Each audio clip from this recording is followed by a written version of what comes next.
Well, hello everyone. It's Sibyl Star. I am here to give the astrology forecast for the full moon lunar eclipse, which occurs on March 25th. The lunar eclipse is at its maximum fullness at around 12:14 a.m., but the new moon is around around midnight here on the Pacific coast. So that's Pacific time.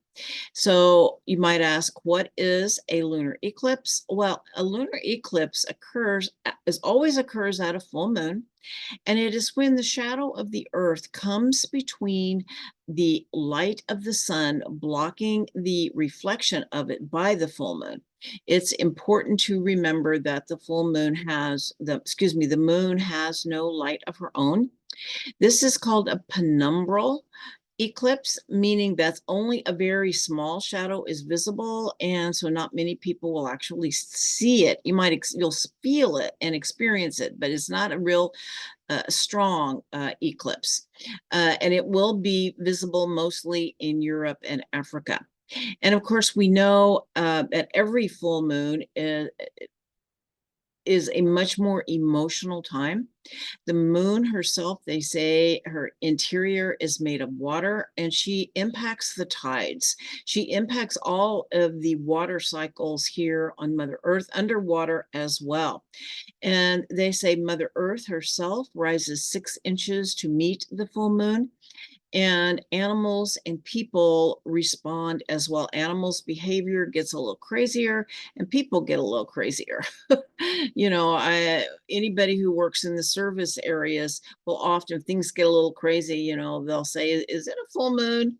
And often they're right. You can feel the energy shift. And so our own feeling natures will be turned up high because an eclipse is kind of a supercharged eclipse. And a lunar eclipse really does impact our emotional bodies, our relationships, our domestic life, kind of our more personal, private selves, although it can impact things in the world as well, because the people that are acting in the outer world are experiencing these. Okay. Eclipses bring things to light that may have been hidden, and they're harbingers of change. This is a south node lunar eclipse, and so there must be an ending before a new beginning can occur. And if you have planets from 3 to 8 degrees of the Libra Aries axis, you're the ones that are most impacted. But, other cardinal signs such as Capricorn and Cancer, if you have a square, that is also impacted. And trines can be impacted as well. And that would be mainly to the moon. And so that would be the air signs. So if you have planets in the early degrees of Aquarius or Gemini, but the most impacted will be the conjunction. And also is, what house does this fall in? uh the house is the stage or the area of life, the area of life, or we could call it the stage upon which the drama of our life plays out. So what kind of relationships? If this eclipse falls in your fourth house, it would be more family relationships. If it falls in your first house, it'd be a relationship to yourself. If it falls in the 12th house, it could be spiritual relationships. In the 10th house, work, career relationships. So it just all depends on where it lands as to what it might what it might be saying. And like I said, that with a South Node lunar eclipse, it often brings an ending so a new beginning can occur. Okay. So anyway, and someone named Charles Jane, he's an astrologer, an older astrologer. I'm not sure when he lived. From the past, he says that events that occur in the days around an eclipse are always memorable. Events that occur 7 to 10 days before an eclipse work out in unexpected fashion and can be fated. Okay, so he's saying building up to the eclipse is just as strong as after the eclipse, or even stronger. The lunar eclipse can have an effect from these events that take place 6 weeks before or after, and it can have an effect actually up to about 6 months or more afterwards. All right, I'm now going to show you the chart. Okay, let's make sure. Okay. All right. All right, so now we're going to be talking about the new moon aspect of it and the energy. And we know that it is set every new moon sets the energy for the next 30 days. But with an eclipse, I can actually set it for up to 6 months. So the new moon is actually, like I said, on March 25th at midnight here in on the Pacific coast, Pacific time. So the eclipse is right here. Okay, here we have the moon at 5 degrees 7 minutes of Libra. It's opposite the sun at 5 degrees of Aries. So that is the eclipse right there. And so the eclipse is ruled by Venus. And Venus is over here at 16 degrees of Pisces. She's conjunct Saturn, but she's coming into a conjunction with Neptune. And this is a super beautiful aspect that is going to happen in the next 2 weeks. Okay, so even though things may seem a little rocky, there's really some beautiful divine support for us. Okay, and Venus is also sextile Jupiter, and Jupiter is coming into its conjunction here with Uranus. All right, and the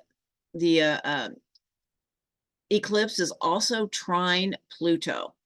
All right, so those are the main things we're going to be talking about today. There's a few other things that are going to come in, but those are the main things. All right.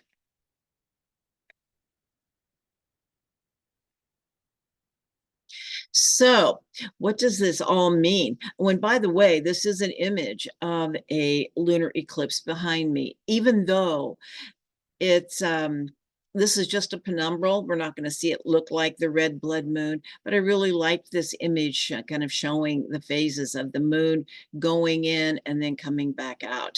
Okay. And it's pretty colors too. Okay. All right. So the Libra Aries axis is a balance of polarities. It's self versus other, masculine and feminine. We all have our inner masculine and inner feminine. The dark and light within all of the different polarities that live within us. Libra asks us to balance them. Libra is the sign of the scales. And I've always loved the image of Aleister Crowley's adjustment card, which is the Libra card in the Crowley Tarot deck. It's I believe it's card number 8. So it's also the infinity sign, that looks like an 8. And right there in the center is that balance, is where we are balanced. And anyway, in this card, she is standing on the tip of a sword. And because it is that tip of a sword is where we have balance. We go just a little bit this way or a little bit that way. We're out of balance. And so when Libra comes along, Libra is asking us to find that place of inner balance. We may have gotten off track somewhere or gone to an extreme, whereas Libra says, come back to the center. Find your place of balance. And it also reminds me of the ancient Egyptian cosmology of the weighing of the heart. When a person died, it was believed their heart would be weighed against the feather of Ma'at. And Ma'at is related to Libra as well. Her feast day is in Libra. Anyway, she is the goddess of truth, justice, and cosmic order. And to me, this says love, because that all of these are based in love. Love are truth, justice, and cosmic order. And so I believe, since this relationship is also, Libra is so much about relationship and finding that balance between ourselves and other.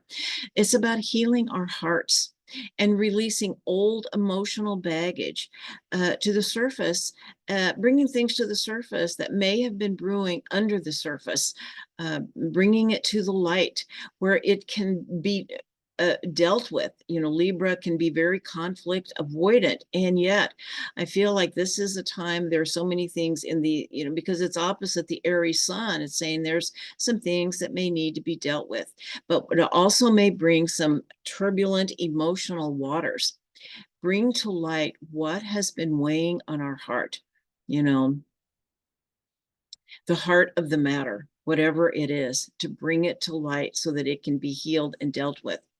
And so while it is doing that, it's bringing to awareness old behavior patterns in our relationships, with an opportunity to make different choices, different responses than we normally make, to sit with the energy and make a different choice that is based in love, not in our wounds. So often our behavior comes directly from our wounds, not from where we want to be.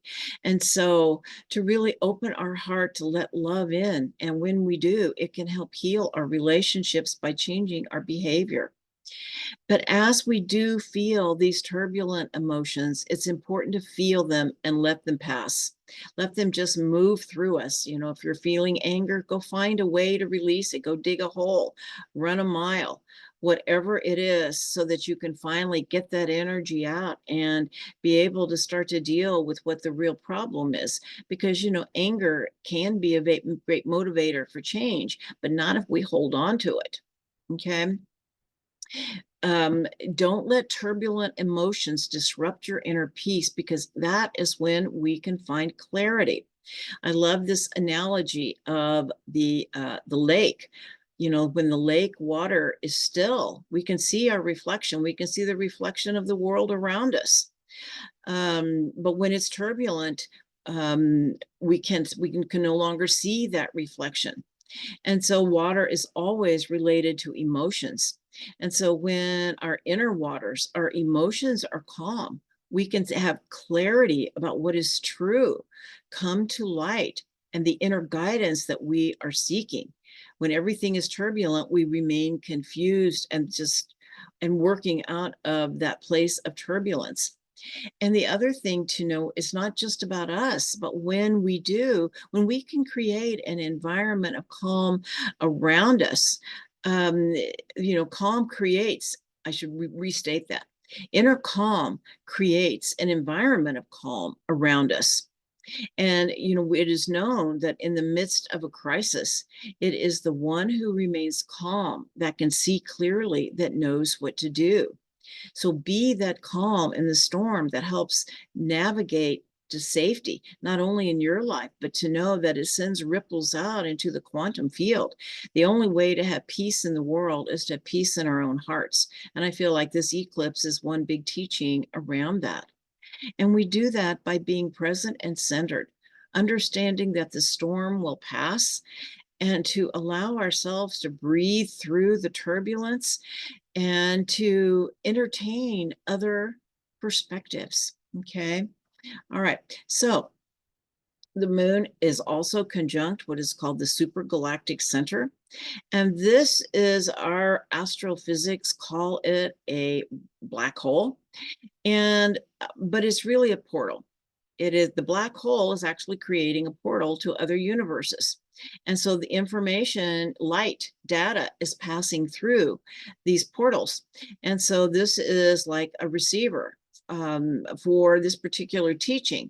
And this is very much about the mastery of relationship with self and other.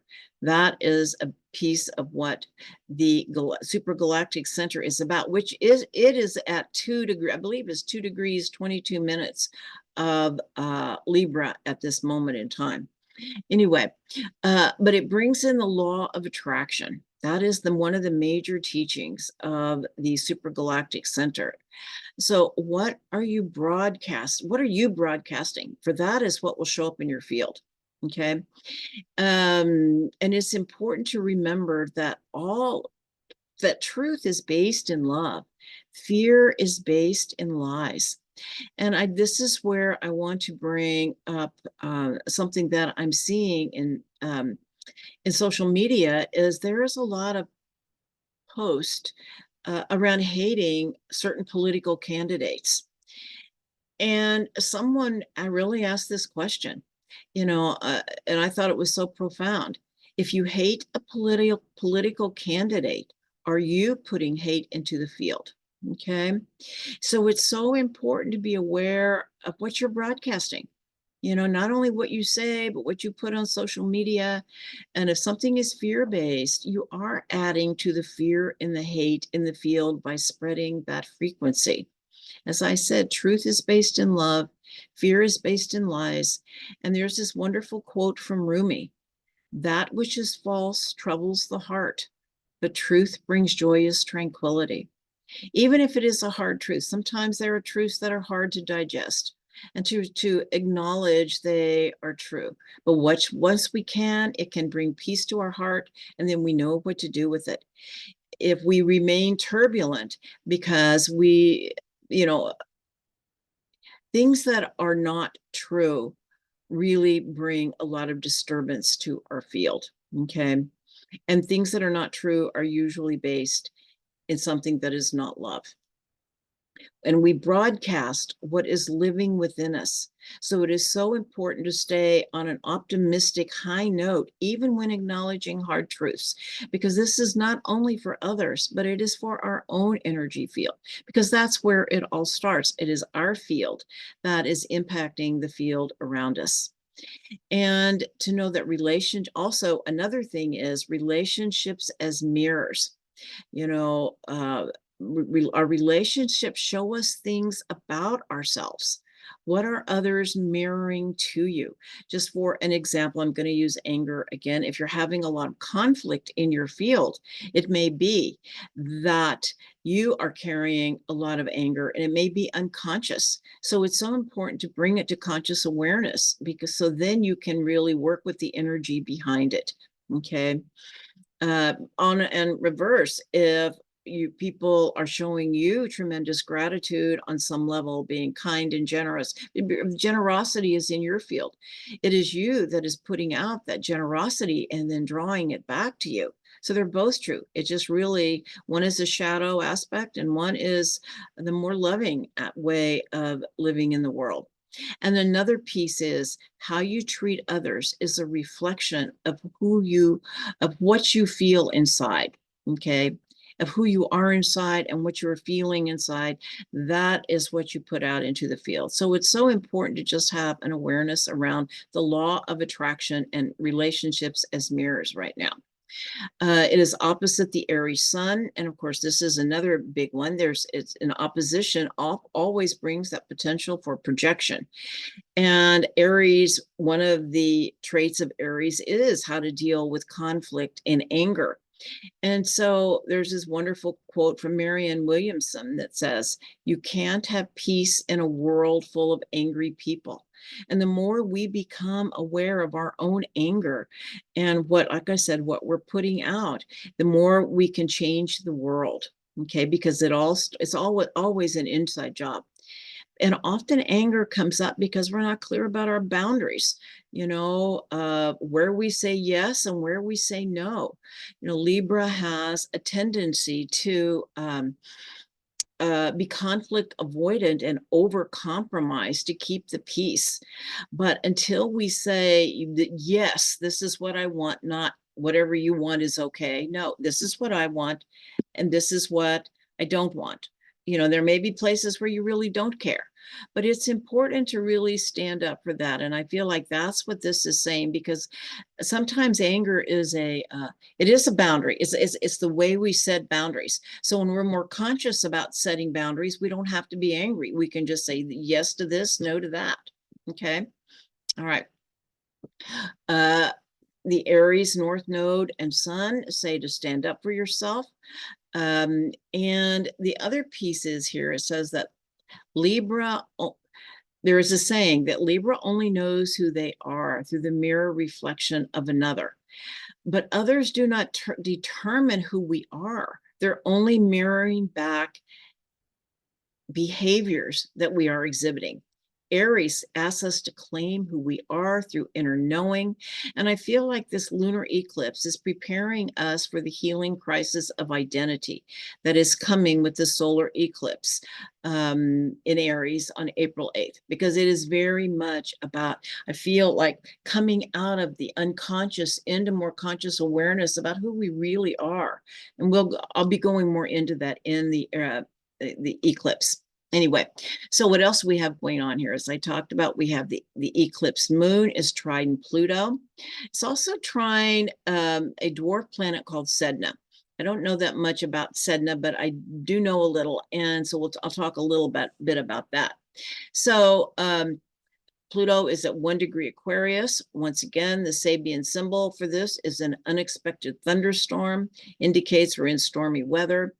Pluto is always about the integration of the shadow, and especially around our relationships, in relationship to how our projections, because Pluto's always about owning our stuff.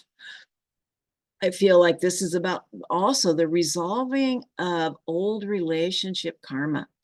You know, sometimes our business with people is just done, that we did what we came to do.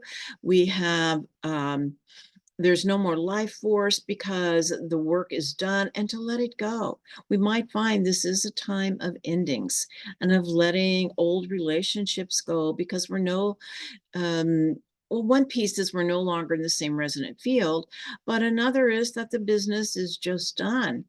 And sometimes with letting things go, there is grief. And so you have to feel it to heal it. Okay. And as we do, it allows for forgiveness. You know, Pluto is the alchemist, you know, and forgiveness starts with forgiveness of self as well as others. But, you know, it's not the same thing as forgetting if something, you know, difficult happened. Um, but it is about releasing the anger around the memory of our experience. And as we do, that can bring inner peace. Okay. And like I said, only those with whom you can be authentic will remain in your resonant field.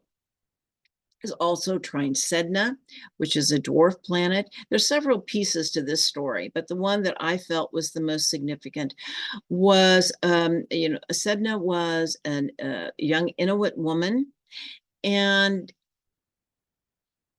it's really the story of how the oceans and marine life were created. And so this is just a piece of the story. Sedna was thrown into the sea by her father. And as she tried to hang on to the boat, her father cut off her fingers. And as her fingers came off, they became whales, dolphins, and other sea life. And she ultimately became known as the mother of the sea, which was her destiny. So, you know, it's about holding on too tight to things that don't serve us. It can be super scary. And sometimes if we don't let go, spirit steps in and makes things go. Okay. So it's a story about a surrender to our higher destiny, aligning with divine will, and releasing what is no longer yours. All right. Now we have this beautiful Venus in Pisces, which is the ruler of this Libra solar eclipse. Venus in Pisces is exalted there. And Venus, of course, is the goddess of love. And she's traveling on her way to, like I said, she's now conjunct Neptune, but she'll be conjuncting, excuse me, she's now conjunct Saturn, but she's past that conjunction about 3 degrees, 4 degrees. So it's still there, but she's moving into a conjunction with Neptune. She's 10 degrees away. It'll be exact on April 3rd. And that is an absolutely beautiful aspect. And this is when human love becomes divine love. It's compassion and very attuned to the suffering of others. You know, they say compassion is the highest expression of divine love. It's the highest expression of love. It is divine love. Okay. And it's also conjunct the star Ashinar in Eridanus, the river. Now, this star, on one hand, can mean stormy emotions, but it is an initiation into the higher frequencies of love. So this is an initiation gate. Even while we're traveling through these stormy waters, it's about healing our hearts, healing our relationships, so that we can move into these higher frequencies of divine love. And I was told once, by the Divine Mother, when I asked, how can we heal the suffering of the world? What she said to me was, open your heart to love. Love heals everything. And I feel like that's what this is about. As we open our hearts to love, we can also make different choices. Okay. And it's also a very creative energy. So if this impacts your chart, or even it just could be in the field, that you could find yourself being super creative, as beauty as an expression of divine love. Okay. The shadow is rescuing, feeling deeply the suffering of the world, and to make it your own and try to fix it. You just need to be able to be present and compassionate. Let each person have their own experience, whatever it is. Okay. And to meet it with kindness. Venus is conjunct Saturn in Pisces. And so I feel like will help with the boundaries, giving structure to the creative process. So yes, this is a super creative time, but most of all, I feel like Saturn is saying to slow down, to go within and connect with your inner guidance, through a daily spiritual practice, to anchor your energy in the storm. Okay. And to anchor it to, a higher reality. There is this really great quote from,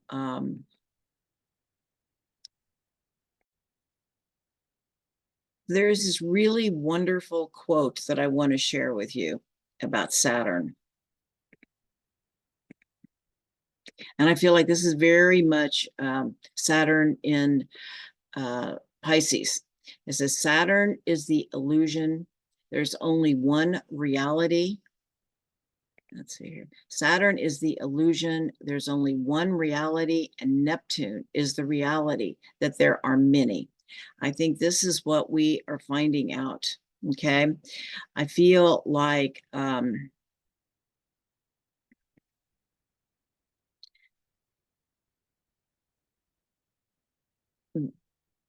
as this initiation with Venus and Pisces into divine love, Saturn in Pisces conjunct this is showing us that our consensus reality is what is changing. That's what I want to say. Saturn is consensus reality, but in Pisces, it is, and later on